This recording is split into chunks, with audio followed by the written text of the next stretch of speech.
សំរងធីតាបុផាព្រៃភ្នំបុផាអើយក្រពុំអើយក្លិនក្រអូបសាយសំរងធីតាបុផាព្រៃភ្នំបុផាអើ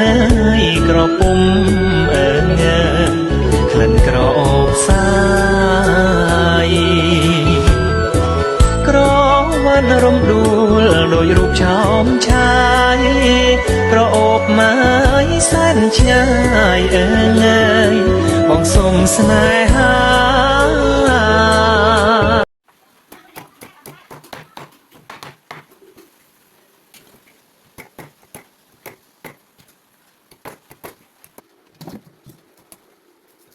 ជំរាបសួរពុកម៉ែបងប្អូនខ្ញុំកញ្ញា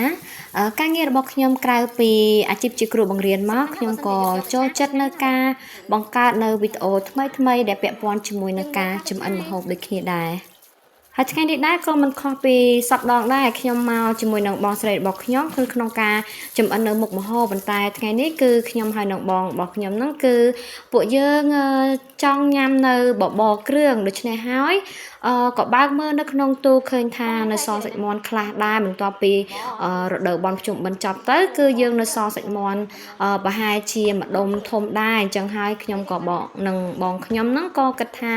យើងធ្វើបបរគ្រឿងញ៉ាំទាំងអស់គ្នាដោយសារថ្ងៃនេះក៏ជាថ្ងៃចុងសប្តាហ៍ដូចគ្នាដែរបន្ទាប់ពីថ្ងៃចុងសប្តាហ៍នេះទៅខ្ញុំក៏ត្រូវបំពេញការងាររបស់ខ្ញុំអញ្ចឹងហើយឆ្លៀតក្នុងឱកាសនេះក៏បបួលបងធ្វើបបរគ្រឿងញ៉ាំជុំគ្នាអូខ្ញុំអត់ចេះណាចាំពេលបងឯងប្រាប់ខ្ញុំណាថាទៅធ្វើអីខ្លះហើយសម្រាប់គ្រឿងផ្សំនៅក្នុងការធ្វើបបរគ្រឿងមួយមុខនេះដែរក៏មានភាពងាយស្រួលហើយចំណាយអត់តិចដោយសារតែយើងត្រូវការត្រឹមតែសាច់មិនថាជាសាច់មាន់ឬក៏ជាសាច់ជ្រូកហើយជាមួយនឹង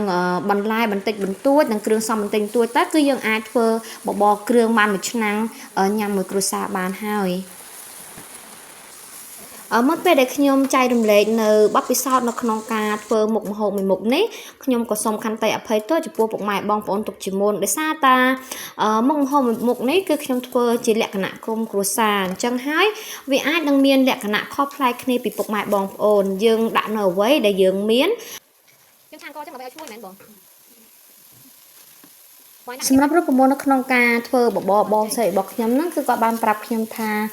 យើងគួរតែយកអង្ករហ្នឹងមកលីងជាមុនសិនមុននឹងពេលដែលយើងដាក់យកទៅ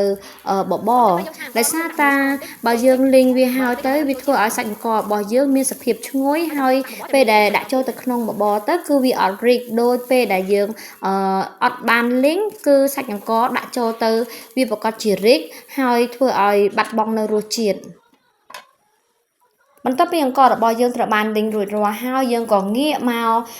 ស្ងោរនៅមាន់របស់យើងវិញដោយសារតាទីមួយនោះគឺយើងត្រូវការទឹកមាន់ហ្នឹងដើម្បីយកអង្ករមកដាក់ចូលក្នុងហ្នឹងដើម្បីបបរហើយទីពីរនោះគឺយើងត្រូវការដួសសាច់មាន់ហ្នឹងចេញដើម្បីទុកឲ្យវាត្រជាក់ហើយនឹងបេះយកវាមកដាក់ធ្វើជាសាច់របស់យើងវិញហើយត្រង់ចំណុចនេះដែរខ្ញុំក៏សួរបងស្រីខ្ញុំតាំងពីដំបូងដោយសារតែខ្ញុំឃើញថាគាត់ដាក់សាច់មាន់ទៅទាំងមូលអញ្ចឹងហើយខ្ញុំក៏សួរគាត់ថាហេតុអីបានបងមិនកាប់វាឲ្យទូទៅវាងាយស្រួលនៅក្នុងការញ៉ាំដោយសារតាបើសិនជាមាន់យើងកាប់រួចរាល់ហើយអញ្ចឹងទៅពេលដែលយើងលីងកោហើយយើងដាក់វាចូលទៅងាយស្រួលបងស្រីខ្ញុំក៏ប្រាប់ថាចេះគាត់អត់ចង់ដាក់សាច់មាន់កាប់ទាំងកង់អញ្ចឹងទេគាត់ចង់ដួសវាចេញនៅពេលដែលបបរវាឆ្អិនហើយគាត់ក៏បេះសាច់ដាក់ចូលទៅrồiងាយស្រួលនៅក្នុងការញ៉ាំផងដែរ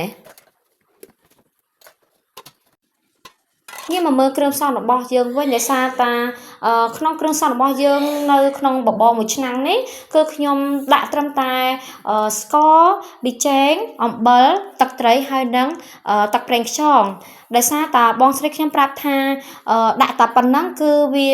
បានហើយព្រោះបបរមួយឆ្នាំងនេះគ្រឿងផ្សំវាគឺត្រូវការតែប៉ុណ្្នឹងឯងហើយនៅពេលដែលបបរយើងពុះហ្នឹងគឺយើងគ្រាន់តែដាក់ជាមួយនឹងជីរណាដែលយើងហាន់ហើយជាមួយនឹងស្លឹកខ្ទឹមហ្នឹងគឺរួចជាការស្រេច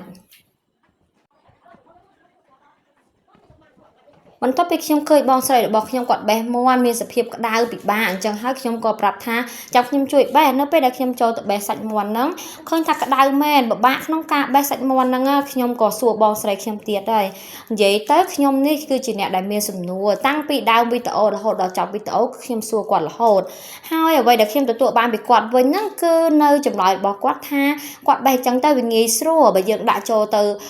ទាំងឆ្អឹងទាំងអីអញ្ចឹងទៅគឺពិបាកនៅក្នុងការញ៉ាំអញ្ចឹងហើយមានតែធ្វើតាមនៅអ្វីដែលគាត់ប្រាប់នឹងឯងបន្ទាប់ពីតវ៉ាផងវែកញ៉ៃផងលទ្ធផលរបស់ខ្ញុំនោះគឺខ្ញុំជាអ្នកបរាជ័យហើយជោគជ័យហ្នឹងគឺពួកយើងបានបបរមួយឆ្នាំងដែលជាស្នាដៃរបស់បងស្រីខ្ញុំពេលចាស់ពោពិតជាមិនខុសមែនការតស៊ូក៏បានសម្រេចបន្ទាប់ពីខ្ញុំធ្វើវីដេអូមួយរយៈកន្លងមកឃើញថាឥឡូវនេះក៏មានលទ្ធភាពទាញយក BA ដល់ទៅ3នាក់មកចូលរួមសកម្មភាពជាមួយខ្ញុំក៏ប៉ុន្តែសង្កេតឃើញថា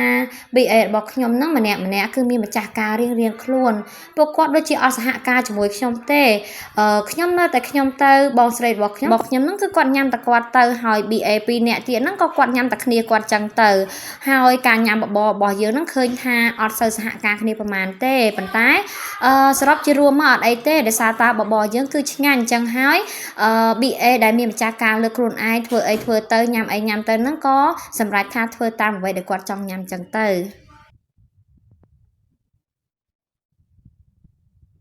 បន្ទាប់ពីការនិយាយលេងរបស់យើងក៏រៀងបានច្រើនដែរឥឡូវនេះងាកមករឿងយើងវិញម្ដងដោយសារតា